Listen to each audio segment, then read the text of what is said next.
안녕하세요. 오토기업 김정민입니다. 저희가 제네시스 G90 출시됐을 때 아니 왜 전동화 모델을 출시를 하지 않고 내연 모델로만 출시를 했느냐, 내연차를 판매를 하기 위한 전략에만 왜 집중하고 미래 브랜드 밸류를 높여서 향후 전동화 모델에 힘을 실어주는 이런 부분에 있어서의 가치 제고에는 왜 미온적이냐, 정말 답답하다. 왜? 신기술이라는 것은요, 아래에서 위로 올라가지 않습니다. 마치 배터리가 전이 차이, 위에서 아래로 물이 흐르는 것처럼 높은 곳에서 낮은 곳을 흐르는 바로 이 원리를 이용했듯이 브랜드 밸류, 마케팅 역시 마찬가지입니다. 사람들에게 가치를 부각시켜서 그 가치를 구입하게 하려면 신기술이든 신상품이든 가장 플래그십 모델서부터 상품성을 다지고 그걸 기반으로 그 아래 대중 모델들을 확대해야 되는 이 전략이 가장 정석적이면서도 효과적입니다. 여러분들 왜 BMW, 벤츠, 포르쉐 엔트리 모델에도 사람들이 열광을 하느냐? 가성비 진짜 안 좋잖아요. 4기통 2000cc 이런 모델에 막 사람들이 박수 치는 이유가 뭡니까? 국산 모델은 더 넉넉한 배기량에 더 높은 출력에 아무리 잘 구성을 해도 사람들이 에이 국산이 그렇지 왜 이렇게 생각을 할까요? 수입차에 금발 나눠서 그런가요? 아닙니다. 이게 바로 사람들이 가치를 보유하고 싶어하는, 그 가치에 투자하고 싶어하는 그 심리가 충족이 되기 때문입니다. 자동차는요, 일반 소비자하고 좀 다르죠. 어떻게 다르냐? 일단 자동차는 큰 돈이 들어가는 소비재입니다. 그러다 보니까 본인의 경제력을 외부에 나타내는 하나의 수단으로 사용이 되기도 합니다. 물론 이거 유치한 생각이긴 한데 사회 통념상 그렇게 받아들여지고 있고요. 그리고 사용기간이 깁니다. 자동차 전체 수명을 놓고 보면 대략 10년 정도를 평균 잡을 수가 있죠. 그러니까 10년 동안 활용이 되는 그런 소비재이기 때문에 다른 소비재와는 달리 완벽하게 가성비만 보고 구입하지 않습니다. 더군다나 자동차에 타서 자신의 생명과 가족 그리고 또 재산을 맡겨야 되지 않습니까? 그러니까 자동차를 선택할 때 신중한단 말이에요. 그리고 자동차는 우리나라 기준으로요, 5천만 원을 기준으로 해서 그 안쪽의 모델들을 대중 모델로 보통 규정을 하고 5천만 원이 넘어가는 모델을 이제 프리미엄 영역이다라고 보고 있습니다. 그리고 이제 1억이 넘어가는 경우에는 이건 또 다른 시장을 형성을 하죠. 자, 그러면 5천만 원 안쪽을 우리가 대중 모델이라고 하게 되면 이 대중 모델에 있어서는 실용성 그리고 또 가성비 이런 것들이 상품성에 더 많이 영향을 주기는 합니다. 판매했을 때 중고 가격 그리고 부품을 교체했을 때, 사고가 났을 때 주로 내가 감성적인 만족도라든지 이걸 소유했을 때 오는 즐거움보다는 이걸 통해서 내가 얼마나 효율적으로 이동수단으로 활용할 수 있고 또 일상생활 혹은 사업을 영위할 수 있는지 이 부분에 초점이 맞춰집니다. 그러니까 가성비 시장은 일단 상품이 좋아야 되고 유지 보수에 유리해야 됩니다. 잔고장이 나면 안 되겠죠. 그렇지만 5천만 원이 넘어가게 되면 이제 사람들은 그 기본적인 욕구에 플러스 되는 부분이 있습니다. 이 차를 보유함으로써 오는 만족감, 이 차를 내가 소유함으로써 오는 즐거움, 그리고 그 가격을 지불해도 될 만한가라는 사회적인 암묵적인 동의 이런 것들이 작용을 합니다. 이게 바로 가치 부분이에요. 가치라는 것은 상대적인 겁니다. 이게 정해져 있는 어떤 절대 평가 영역이 아니에요. 가치라는 건 상당히 형이상학적인 부분이고 이 가치를 만들어내는 데 있어서, 다시 말해서 밸류를 만들어내는 데 있어서 브랜드가 정말 어려움을 많이 느끼게 됩니다. 그리고 이 밸류, 브랜드가 갖는 가치 이 부분은요, 한번 정해지면 바뀌기가 정말 힘듭니다. 극복하기가 어려워요. 그렇기 때문에 이걸 바꿔서 현재 속해 있는 그룹에서 진일보해서 위로 올라가기 위해서는 시장 전체의 분위기가 반전되는 그러한 개혁이라는 게 일어나게 됩니다.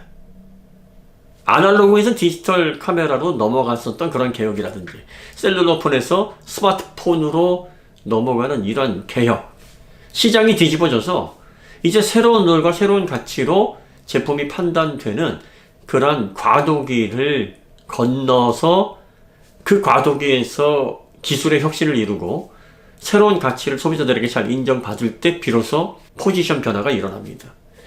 현대기아는요, 아직 프리미엄 영역으로 들어갈 수 있는 그러한 브랜드의 힘이, 그 가치가, 그 밸류가 다져져 있지 않습니다. 현대기아는 5천만 원 이하의 영역에서 저렴하게, 실용적으로, 그리고 나의 이동수단을 최대한 비용 대비 높은 만족도를 얻고 활용할 수 있게 해주는 그런 소비재입니다. 그러니까 과도하게 지출을 하고 싶어 하지를 않아요. 왜? 5천만 원이 넘어가는 영역은 가성비라든지 실용성이라든지 이걸 활용했을 때 오는 나의 일상적인 이익에서 주는 만족감의 그 범위를 넘어서는 거거든요. 차를 좋아하거나 브랜드를 좋아해서 드림카를 구입을 해서 소유를 하게 되면요, 꼭 운행을 하지 않고 주차장에 주차되어 있는 모습만 봐도 기분이 좋습니다. 그리고 괜히 밤에 자다가도 내려가서 한번 보고 오게 됩니다. 정말로 차를 좋아해서 그 브랜드를 갈망해서 얻게 되면 그게 나한테 실질적으로 일상생활에 어떤 이익을 주고 어떤 편리함을 주느냐, 이거 이상의 그런 만족감을 느낄 수 있게 됩니다. 이게 바로 지금까지 유럽 브랜드 중에서 특히 독일, 벤츠, BMW, 아우디, 포르쉐, 또 그 이상의 브랜드들이 소비자들에게 높은 가격을 제시해도 판매를 잘해서 업계를 선도할 수 있는 프론티어로서 인정을 받을 수 있었던 원동력입니다. 제네시스 G90는 지금 제네시스의 플래그십 모델입니다. 이 플래그십 모델에서 전기차로 완벽하게 탈바꿈된, 그러면서도 럭셔리 대형 세단에서 1억 초반 정도의 보통 2억을 지불해도 얻을 수 없는 가치를 제공을 하는 이런 부분에 있어서 소비자들을 깜짝 놀라게 만들고, 이걸 통해서 자, 이제 아날로그에서 디지털로 자동차가 넘어가면서 시장의 분위기와 판이 바뀌고 있구나. 이제 새로운 룰을 기반으로 한 전기차 시대에서는 현대차를 또 기아차를 새로운 강자로 봐야 되겠구나라는 인식 전환. 시간이 얼마나 소요될까요? 생각보다 긴 시간이 필요합니다. 그리고 그 시간이 지난다고 해서 무조건 아이오닉 5, EV6로 그게 정립이 되는 게 아닙니다. 그런 결과물을 봐야 돼요. 근데 기아에는 그런 결과물을 보여줄 수 있을 만한 프리미엄 브랜드가 없지 않습니까? 현대에는 그게 제네시스라는 브랜드로 적당하게 표현할 수 있는 대상이 있습니다. 그런데 제네시스 전동화를 누구보다 빨리 선언을 하고 나서 최고급 플래그십 모델을 전동화해서 이 전동화 모델로 인해 기존의 시장 질서, 아날로그 설계 방식으로 내연차, 이동수단에 국한된 그러한 예전 방식의 설계의 내연차, 이걸 깨부셔야 되는데, 지금 국내 법인 수요라든지 제네시스 G90 대형 세단을 원하는 기존 소비자들이 꽤 있거든요. 이 시장이 아까운 거예요. 한 3, 4년 정도는 더 팔아먹을 수 있으니까 지금 벌써 전동화로 개혁을 일으켜버리면 누가 내연차를 너도 나도 살려고 하겠습니까? 그러니까 이건 좀 있다가 나중에 시장이 무르익고 많은 사람들이 전동화에 대한 필요가 조금 충족이 되면 그때도 늦지 않는다라고 생각을 하는 거예요. 자, 그러면 어떤 현상이 벌어집니까? EGMP 잘 만들었어요. 세계 올해차, 유럽 올해차, 전 세계가 인정합니다. 하지만 이 차는 대중차입니다. 다시 말해서 가성비로, 실용성으로 접근을 해서 그 가치를 통해 만족을 얻기를 바라는 사람들이 찾는 그 영역대예요. 대중차와 프리미엄의 그 경계가 되는 5천만 원, 딱 그 이하의 가격이 출시가 돼야, 물론 실제 가격은 높지만 현재는 보조금이 지급이 되니까 보조금을 지급하면 딱 5천만 원 내외에서 구입이 가능한 풀옵션 기준으로 딱 그 정도 됩니다. 물론 아이오닉 6는 조금 5천만 원을 풀옵션으로 하게 되면 넘어가긴 합니다만, 어쨌든 이 영역에서 자동차를 판단하는 사람들이 EGMP가 갑자기 고급 옷을 갈아입고 프리미엄처럼 둔갑을 해서 판매가 된다 그러면 이 부분에 있어서는 가치를 보고 제품을 선택하는 소비자들의 영역으로 이제 들어오는 건데, 현대 기아의 브랜드는 아직까지 그 가치만으로 2천만 원, 3천만 원을 더 지불을 흔쾌히 할 수 있을 만큼 그 밸류가 다져져 있질 않아요. 시장이 전환이 돼서 새로운 강자로서 그 밸류를 가지고 갈 수 있을 만한 충분한 가치가 있습니다라는 그 기초가 지금 다져져 있지 않다는 얘기죠. 왜? 기초를 안 다졌으니까. 제네시스 GV60만 해도요, 불과 한 1,500만 원, 2천만 원 그 정도 차이밖에 안 납니다. 풀옵션 기준으로. 아이오닉 5, EV6보다. 하지만 얼마나 홍역이 많았습니까? 국내에서. 사람들이 EGMP, 현대 기아를 기반으로 한 5천만 원 내외의 대중적인 전기차 플랫폼을 가지고 프리미엄을 만들었다고? 깊은 인식 저편에, 아유, EGMP 따위가 어떻게 프리미엄, 아니 저거 대중 플랫폼을 가지고 적당히 굳혀가지고 프리미엄으로 돈 더 받아 먹는 거잖아 라고 편견을 갖기 때문에 오만 가지 시비를 다 거는 겁니다. 자, 이런 차가 오버스티어가 난다고? 죽으라는 거야? 가족은 어떻게 태워? 왜 이런 부정적인 평가가 나왔을까요? 한마디로 너 따위가, 이런 편견 때문이에요. 그럼 제조사가 프리미엄 영역으로 들어가서 가치에 투자하게 만들려면 이런 편견을 깨야 됩니다. 그럼 이런 편견을 깨려면 어떻게 해야 되겠습니까? 기존에 조금 더 유지가 돼서 매출을 통해 이익을 가져다 줄 수 있는 기존 내연차 기반, 즉 제네시스 G90 내연차를 출시를 하게 되면 이만큼 판매되겠지, 그걸로 인해서 우리가 이렇게 수익을 얻을 수 있겠지 하는, 근데 그 눈에 보이는 이익을 포기해야 되는 거죠. 경쟁자들의 입지를 좁히고 그들의 명줄을 끌어내려고 하는데, 내 살과 피를 주지 않고 피 한 방울 흘리지 않고 남의 밥줄, 남의 명줄 끊는, 이게 가능하겠습니까? 머리서부터 발끝까지 바뀌어야 되는데 고통 없이 바뀔 수 있겠어요? 심지어 하다못해 성형을 하더라도 수술하고 회복하고 얼마나 고통이 따릅니까? 브랜드가 새로 태어나는 거잖아요. 그렇게 하려면 기존에 예상됐고 계산되는 어느 정도의 이익을 포기하고 장기적인 안목을 가지고 브랜드 밸류를 높이기 위해서 애를 써야 됩니다. 이게 먼저 선행이 돼야 이제 곧 아이오닉 7이 나올 거예요. EV9보다 더 많이, 더 잘 팔리려는 보장이 있을까요?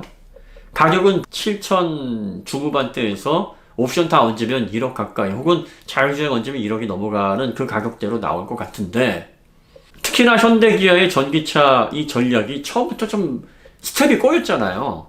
테슬라처럼 로드스터, 모델 S, 그리고 모델 X 플래그십이 나와서, 야, 이런 전기차 너희들도 갖고 싶지? 이런 전기차와 크게 다르지 않으면서 사이즈 약간 줄이고 고급 옵션만 살짝 뺐지만 여전히 오토파일럿 이용할 수 있고 슈퍼차저 이용할 수 있으면서 모델 S, 모델 X와 크게 차이 없는 모델 3, 모델 Y가 있어. 근데 가격은 저렴해. 일단 브랜드의 프리미엄, 밸류, 가치 투자를 충분히 해도 저거는 손해보는 게 아닐 거다라는 그런 인식을 소비자들에게 심어준 다음에, 그 다음에 대중 라인업으로 프리미엄 플래그십 모델을 위해 딱 중심 잡게 하고, 그리고 나서 대중 모델로 수요 확대를 시키는 이 전략을 현대도 기아도 처음부터 했었어야 되는데 지금 거꾸로 가고 있잖아요. 니로 EV, 코나 EV가 먼저 나와가지고 전기차는 3천에서 4천 이상 투자하면 그거는 올바르지가 않아. 또 호나라 그때는 충전요금도 깎아주던 때였고 보조금도 더 많았을 때니까 전기차는 그냥 돈 아끼려고 타는 차지, 환경을 위해서, 새로운 기술을 위해서, 미래 모빌리티를 위해서 우리가 새로운 시대로 넘어가야 되는 차야라고 인식이 안 됐단 말이에요. 그런데 그 인식을 EGMP가 정말 잘 뽑혀서 조금 바꿔놨습니다. 그런데 EGMP도 결국 5천만 원 그 턱걸이에 걸려 있어서 그 선을 넘지를 못하고 있고, 제네시스 GV60에서 이미 한 2천 더 받으려고 하다 보니까 진짜 어려운 겁니다. 이걸 학습을 했는데 여기에서 또 EV9, 아이오닉 7 더 욕심을 부려서 이 EGMP 잘 뽑혔으니까 이걸 고급화해가지고 옵션 많이 넣어가지고 프리미엄에 가까운 가격으로 이게 시장에 먹히겠냐는 거예요. 어렵다는 겁니다. 물론 해외 시장은 달라요. 해외는 현대 기아 브랜드에 대한 밸류가 어차피 수입차이고, 그리고 최근 들어서 접한 사람들은 텔룰라이드, 펠리세이드 이런 차들로 인해서 현대 기아가 괜찮은 신흥 브랜드로서 뭐 대한민국에서 잘 만든 반도체 잘 만들고 전자 잘하니까 이게 전기차로 나오면 또 괜찮겠지. 더군다나 EV9이나 아이오닉 7 같은 5m 정도 되는 차들에 대한 수요가 캐나다나 미국, 북미 지역은 꽤 많습니다. 그리고 그쪽에서도 역시 다른 차와 비교를 해보면 성능적으로 브랜드 빼고 차포 떼고 비교를 해보니까 장점이 많거든요. 그러니까 거부감이 덜해서 그쪽 지역에서는 잘 팔릴 수 있을 수 있겠으나 국내에서는 여러 가지 브랜드에 대한 걸림돌 때문에 소비자들이 8천만 원, 9천만 원이 되는 EGMP를 기반으로 대중 라인업에서 높게 평가를 받았던 이 제품들을 프리미엄에 가까운 가격을 주고 선뜻 구입하고 싶어 하려고 하지 않는다는 그 부분에 우리는 좀 관심을 가져야 됩니다. 지금 뭐 제네시스 X, 그 컨버터블 모델, 그 다음에 뭐 비전 74, 2026년도에 양산될 가능성이 있다, 뭐 이런 내부 문서가 나와가지고 뭐 이게 돌아다니고 있죠. 앞으로 3년 후인데 제 생각으로는 이게 벌써 나왔어야 돼요. 나와서 앞으로 이제 시장의 순위가 바뀔 모양이다.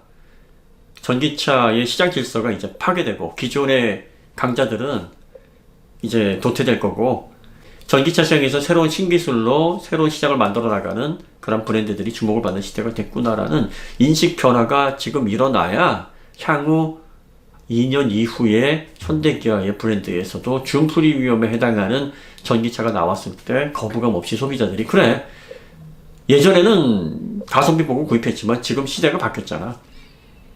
예전에 해외 가전, 일본이나 미국 가전들이 부자 동네의 필수품이었다가 지금은 삼성, LG 시그니처 가전을 사고 있어요. 이렇게 인식이 변화될 수 있는 그 과정을 만들어내고 그런 배경을 만들어내야 되는데 EGMP 성공에 지금 너무 취해 있는 것 같아요.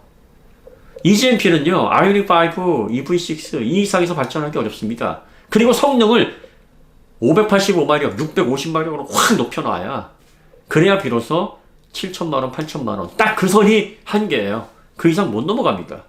현대 기아의 가치를 제고할 수 있고 앞으로 새로운 시대에서는 이 브랜드가 강력하게 가치를 형성해서 가성비 이외의 투자를 해야 되겠다라는 그러한 열망, 그러한 동기를 소비자들에게 심어주지 못한 상황에서 무조건 제품만 그럴싸하게 낸다고 되는 문제가 아닙니다. 전략을 깊이 좀 고민해 보시기 바랍니다. 제가 왜 제네시스 G90 출시됐을 때 그토록 아쉬워했는지, 저보다 더 유능하시고 더 훌륭하시고 시장을 더 넓게 보시는 건 알겠습니다만 그 안에서 보게 되면 생각보다 시야가 좁을 수 있어요. 한 발 이렇게 떨어져서 보는 사람이 좀 더 시장을 넓게 보고 간절하게 결과를 내야 되는 입장에서는 합리적인 결정을 하는 면에 있어서 실수할 가능성이 좀 있습니다. 이런 외부의 목소리를 좀 들으셔서 가치를 소비자들에게 인식시키고 그 가치를 통해서 브랜드의 밸류를 이전과는 다른 수준으로 끌어올리는 이 부분에 있어서 정말 장기적이면서도 단계적인 그런 전략을 수립을 하셔야 됩니다. 아이오닉 7이 곧 발표가 될 건데 EV9 성과에서 아주 큰 결과를 국내에서는 기대하기 어려울 겁니다. 그래서 제가 생각하기에는 차라리 이 아이오닉 7과 EV9은 북미 시장을 타겟으로 하고 캐나다 시장과 같이 대형 SUV 전기차의 수요가 폭발적으로 증가세를 보이고 있는 이런 지역에서 판매를 하시는 게, 거기를 전략 무대로 삼으시는 게 더 효과적이지 않을까 싶습니다. 그리고 국내에서도 이런 제품들이 각광을 받으려면 이제 제네시스를 비롯한 현대기아차의 전동 라인업이 완전히 지금과는 다른 가치를 통해서 마치 수입차를 구매를 할 때 가성비만 놓고 판단하지 않거든요. 지금 아이오닉 5나 EV6 구입하신 분들 막 자다가도 일어나서 보고 싶고 면봉 가져가서 막 세차하고 막 이러시십니까? 뭐 물론 그런 분들도 계시겠지만 저 같은 경우에는 장기간 어디에 뭐 주차를 해놓거나 심지어는 뭐 타다가 살짝 흠집이 났거나 해도 마음이 편해요. 왜? 대중차니까. 품질 좋고 훌륭한 건 알겠는데 이거는 그냥 실용적으로 타고 평상시 내 발처럼 이용하려고 하는 거지. 야, 저거를 정말 사고 싶어서 정말 자다가도 생각이 나고 와, 이걸 내가 드디어 갔다니 그러면서 막 만족감을 통해서 막 행복감이 느껴지고 이런 단계가 아니거든요. 그러면 이런 브랜드 밸류에 해당하는 차들은 아무리 품질이 좋아도 대중차에서 딱 이 정도면 됐어 하는 그 범위를 벗어나기가 힘들어요. 그러니까 EV9이 지금 국내에서 고전을 하는 이유가 다른 데서 원인을 찾지 마시고 뭐 초창기에 뭐 몇몇 언론이나 기자분들이 막 관련해가지고 문제를 제기하고 그런 데 원인을 찾지 마세요. 이건 내부적인 문제입니다. 전동화 관련해가지고 사업 시작할 때 아무래도 이제 위험성이 좀 있고 기존의 내연차를 기반으로 성장해왔던 그런 레거시이기 때문에 갑작스럽게 대단한 혁신적인 전기차를 선보이게 되면 내연차를 판매하는 전략 자체가 막 뒤죽박죽 무너질 수 있으니 신중하게 접근하시느라 이런 전략을 수립하신 거 알고 있습니다만 지금이라도 새로운 시대에서는 EGMP든 그 후속이든 준 프리미엄의 영향까지도 가치를 인정받고 싶고 그로 인해서 브랜드가 지금보다 훨씬 더 높은 포지션에서 시장에서 프론티어로서 힘있게 전기차 시장을 끌고 나갈 수 있는 그런 역량을 갖게 만드시려면 이런 브랜드 전반에 힘을 넣을 수 있는 그런 장기적인 전략 수립하셔야 됩니다. 오늘 이야기는 여기서 마치도록 하고요. 다음에 더 좋은 콘텐츠를 찾아뵙도록 하겠습니다. 감사합니다.